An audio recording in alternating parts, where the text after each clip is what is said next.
Hello and welcome to JamHammer.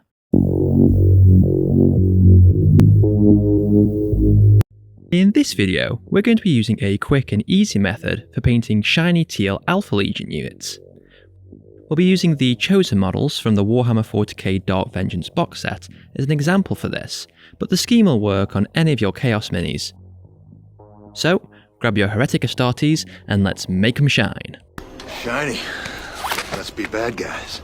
A lot of the paint videos and schemes that I found for Alpha Legion tended to go with a matte turquoise colour that I think looks great, but the art on the boxes from Games Workshop show a shinier scheme. Also, fluff-wise, I like the idea of this army having shimmering armour that refracts the light and makes them difficult to hit, so more accurately emulating their hidden in plain sight trait, which makes all units -1 to hit at ranges over 12 inches. The idea was to blind your opponent with luxury! But I did find an interesting paint idea in an article from FauxHammer that I'll pop in the description below, which suggested using this metallic teal paint from Deco Art. I had some difficulty finding this in the UK as the company is based in the US, and although it was twice as expensive as a regular miniature paint, you do get a 59ml bottle that will be more than enough to cover a whole host of Alpha Marines in dazzling teal. I'll leave an affiliate link to this in the description too, along with all the other paints and tools used in this video, so if you're interested in replicating this paint scheme, you can check that out and give a bit of support to the channel at no extra cost as well.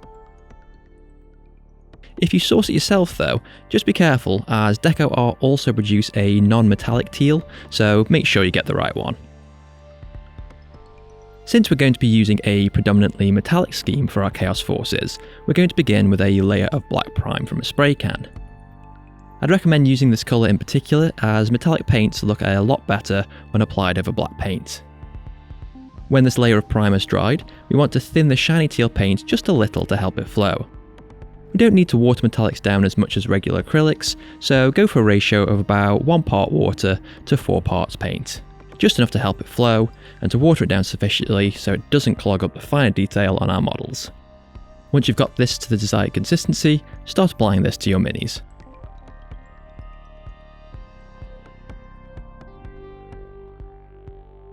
We want to get this on all of the large panels on the Marines here. There's loads of these making up the armour of our Chaos, so just take them one by one, like this, and ensure a nice smooth coat on all of those flat pieces.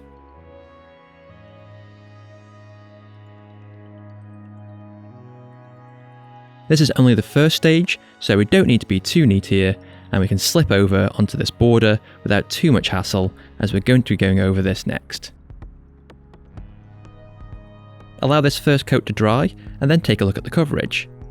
Now, this Deco Art paint isn't specifically created for applying to miniatures, so it might not have the same amount of pigment that you're used to.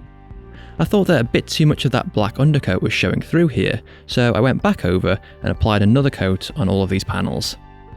This can seem a bit laborious, but it goes surprisingly quickly once you've got into the rhythm of it, and you can really paint this on at speed, as it doesn't matter if we slip over. As always, do ensure you thin your paint down and apply 2 or more layers as needed, rather than applying 1 coat straight from the bottle. Trying to save time by doing this will cause the paint to dry too thick, streaky, and will mask details on your minis. After a second coat, your model should look like this.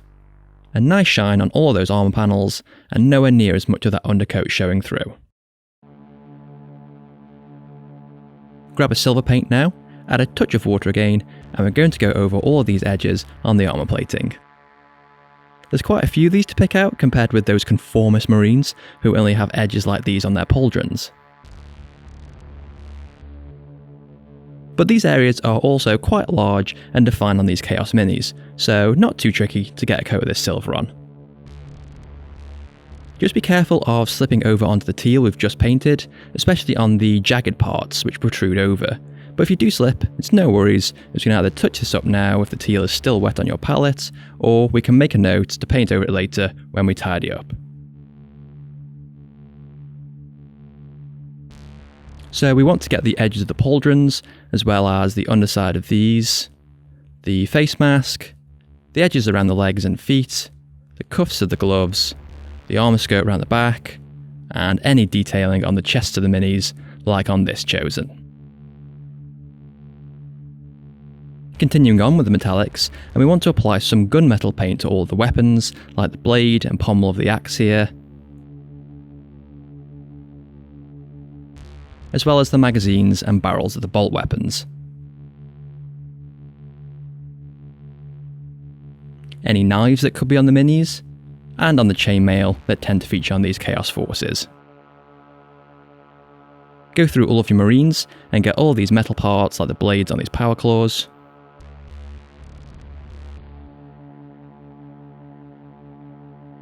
If you feel so inclined, you could also use a grey paint on any of the exposed rubber on these Marines too, or just leave these areas black. If you decide to paint them, get the tubes connecting it to the helmets, and any parts poking through on these other cables connecting up the weapons and the backpack. You can also use this colour to pick out the rubber on the joints behind the knees, elbows, and around the legs. I also used this to paint the scabbard on this Chosen, just because it's a repeated sculpt and I didn't want it to look identical to their twin. Or did I? Alfarius? Is that you? Or is it you, Omegon? Am I Alfarius?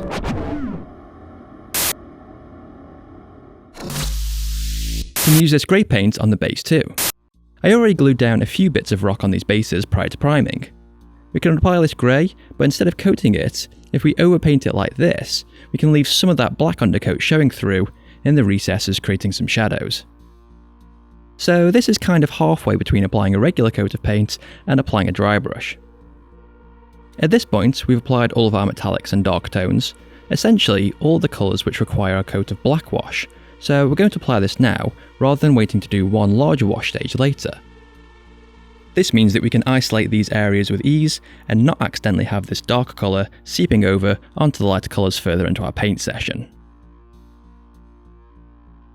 I'm using army painted dark tone here, but non-oil or something similar would work great too, and we want to add just a touch of water to this, and apply it liberally to all of those parts we painted, so arms, legs, shoulders, torso, the backpacks, and the base. Work quickly and ensure you coat all these areas in one go before it dries to prevent ugly tide marks from appearing on your minis. Have a clean dry brush on standby too, so that if the wash begins to pool, you can wick it away and carry on with the wash. Allow this to dry for a few hours, and then we can come back and start to apply our next set of colours on some of the smaller and more detailed parts of our miniatures.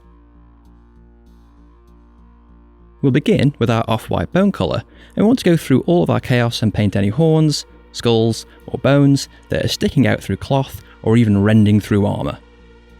This particular Chosen is absolutely riddled with bits we need to pick out with this colour, so we're going to go through and apply this to the horned helmet, the protrusions on the shoulder, carefully over the rib cage, and then getting the bones that are threaded around and through the bolt pistol. There is a few more bones sticking out on the legs here, and a spinal column running through the backpack. You know, even in the grim dark future, these guys are what you might call bad. Go through all your minis and pick out any more skulls or bones. There's bound to be more than a few. You could paint some of these in metal if you wanted to instead, so that they look like parts of the armour rather than organic bone, like I did with the skull motifs on the right legs of these Chosen. Now, I only own one Fleshtone, as that's what came with the Vallejo paint set that I have, and it's just way too bronze for the flesh we're painting here. So what I did was mix this, about 50-50, with the leftover bone colour paint that was still wet on my palette after the previous step. This was a cheap alternative, but a bit of a misstep, as now I'm having to try and pick out the flesh around the bones sticking out on this Marine's shoulder and pistol. So, if you have a more appropriate skin tone, you might want to do this stage first, and then go over and paint the bones, skulls, etc. afterwards. Anywho, we want to paint all the gross bits of flesh these Marines have on them, so look out for flaps on shoulders and weapons, as well as weird tentacles and chaotic eruptions bursting out of your minis. So for these Chosen, they tend to have these biological bits on their left shoulders and backpacks.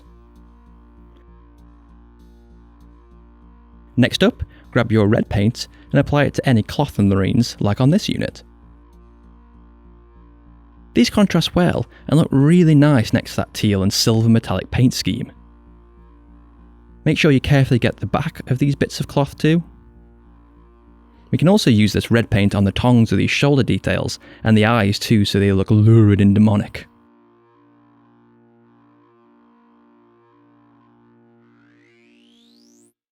There's a few of these cloth scraps on the front of these chosen and demonic left shoulder pads, so just want to check over your units and be on the lookout for anything similar. Grab a brown paint now and put a quick coat on the belts of your marines.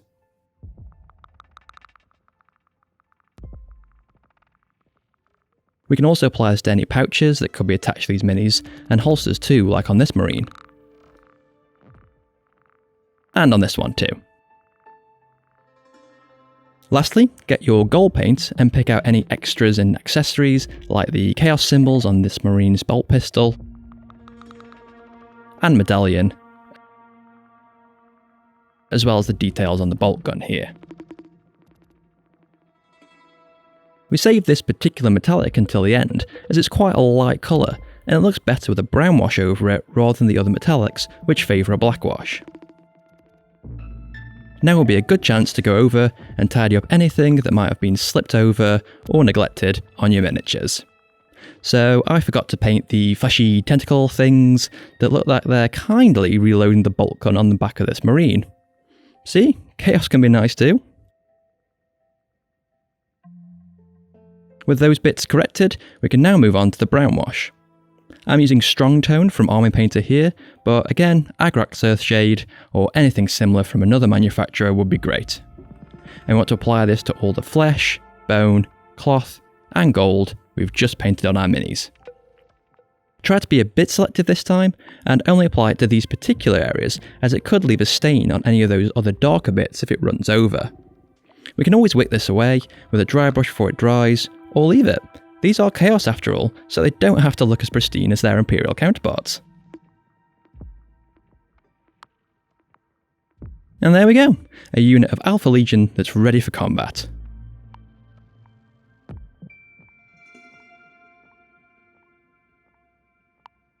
What we can also do though, is just go back through and bring a bit of shine back to the metallics that could have been muted too much by applying the shading from the wash stage.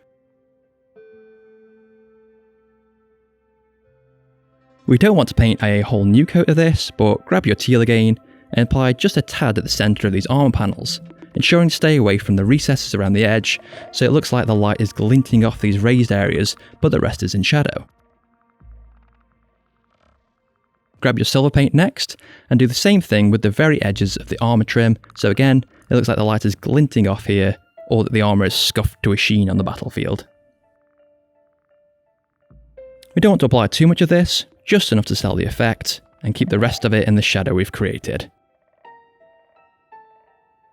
Get your red again, add a little yellow to lighten it and add warmth, then go over and pick out just the raised parts of the cloth on your minis.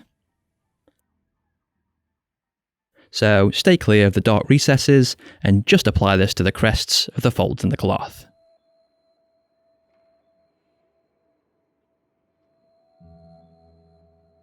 We can add some of this yellow into our brown paint too, and use this to pick out the edges of the holsters like this, and add a bit more depth by applying a touch here and there to their pouches and belts. Get your Fleshtone, or, like me, mix your 50-50 blend of bronze Fleshtone and Offwhite, and pick out the raised parts and edges of the skin on the minis too. Like on this chosen, where it's stretched taut over the bones underneath.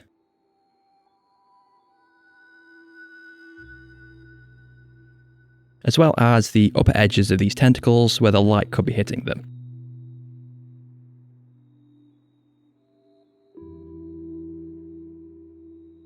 And the edges of the flesh on the backpack too, to raise it up and pick out the details.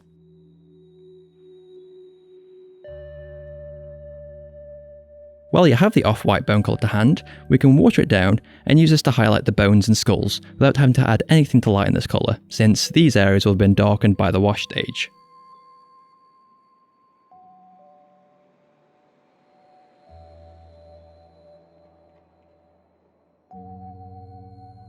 So again, work through these, stay away from the dark recesses, and add a little along the most raised areas, as well as towards the tips of any horns.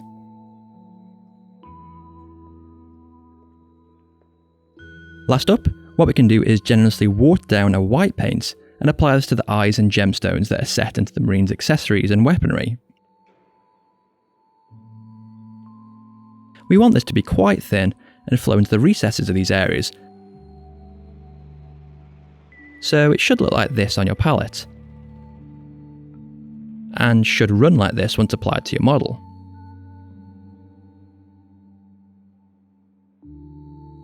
While we wait for this to dry, we can also use just a tiny bit of this thinned white to pick out the very pointiest points on any bony protrusions and horns. Once this is dry, get a light green paint, thin it way down so it's quite translucent and water on your palette like this. Then apply some of this over parts you've painted white on the gems and eyes. We want this to run into the recesses too, and allow a lot of that white to shine through so it looks like these parts are glowing on the Marines. And there we have it, a unit of Alpha Legion ready to infiltrate and close with the enemy to bring their powerful power weapons to bear in brutal melee combat. By using that metallic teal paint, we've created this nice shiny armour that really sells this Legion as one of misdirection and diversion, and looks akin to that box art scheme, but only required a couple of coats from one bottle of paint rather than applying endless layers and glosses. Thank you so much for watching this video. I hope that you enjoyed it. If you did, please consider liking it, subscribe to the channel, and clicking the bell to be notified of new videos being released. Let me know in the comments below if you also brought your Heretic Astartes under the banner of the Threefold Serpent, or, if you're not a fan of the 20th Legion, which Undivided Legion you favour. Or, perhaps, you only offer fealty to your one true Chaos God. We'll be painting a few more of the minis from this old school Dark Vengeance box set to finish off, so keep an eye out for more Warhammer 40k content coming soon to the JamHammer channel. Thanks again for watching.